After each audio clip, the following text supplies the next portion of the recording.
l'importance et quelques bénéfices lorsque nous sommes dans une communion permanente avec le Seigneur. Nous bénéficions de son amour. Nous bénéficions de ses bienfaits, de sa protection. Nous sommes en sécurité. Et aussi, il nous remplit du Saint-Esprit de Dieu.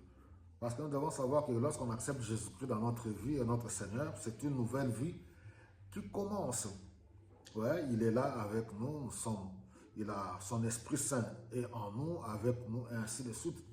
Mais aussi, l'une des choses la plus importante que j'aimerais souligner, regardez, c'est que 1 Jean au chapitre 1, 8, 9 nous dit, nous avons cette assurance que le fait qu'on est devenu enfant de Dieu, qu'on est en communion avec lui, si nous péchons, c'est-à-dire nous tombons, pas aller pécher volontairement. Non, si nous tombons dans un péché quelconque, nous avons cette assurance que si nous confessons nos péchés, il est juste et fidèle de nous purifier de toute iniquité. Il nous pardonne. Quel avantage!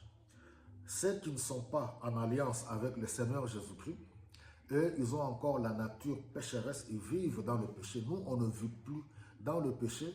Nous, on est graciés. Nous avons une nouvelle vie en Jésus-Christ. Les choses anciennes sont passées. Alors, on peut tomber accidentellement dans un péché quelconque.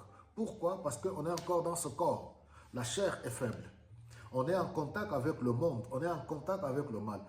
Nous sommes tellement environnés par le mal.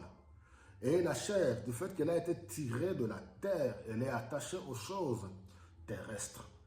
Mais l'avantage que nous avons, du fait qu'on est en permanent, en communion permanente avec le Seigneur, nous pouvons, par le Saint-Esprit qui nous interpelle, c'est ça aussi le rôle du Saint-Esprit. Il tire la sonnette d'alarme pour nous dire que, attention, là tu as mal fait, tu as mal parlé ou tu as mal agi, répands-toi. Quelle grâce! C'est pour cela que nous pouvons, comme Hébreu nous dit, nous approcher de son trône, le trône de la grâce avec assurance. Pour obtenir quoi? Pour obtenir miséricorde. Nous sommes enfants, Dieu est notre Père. Obtenir miséricorde et d'être secourus au moment opportun. Voilà, il y a tellement d'avantages de demeurer dans une vie de communion avec le Seigneur au quotidien, en permanence, par une vie de prière, par une vie de méditation de la parole de Dieu.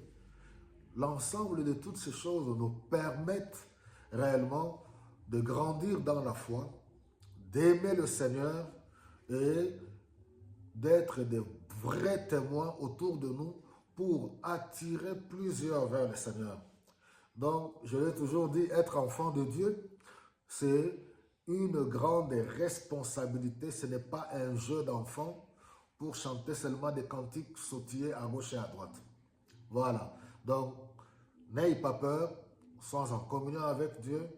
S'il arrive que tu tombes dans le péché, ne va pas commettre le péché volontairement. Non, tu tombes. Mais en même temps, en tant qu'enfant de Dieu, comme nous dit 1 Jean au chapitre 20, celui qui est né de Dieu se garde lui-même. Il faut une vie de discipline. Nous devons apprendre à fermer les portes, à mettre des garde-fous. Par le Saint-Esprit, un enfant de Dieu, dois-je aller à tel endroit ou pas? Par le Saint-Esprit, on va comprendre. Un enfant de Dieu, dois-je faire ça ou pas? Quelles sont les portes et les fenêtres qu'il faut fermer en tant qu'enfant de Dieu? Voilà, que le Seigneur vous bénisse abondamment et passez une très très bonne journée. Soyez toujours heureux et remplis du Saint-Esprit de Dieu.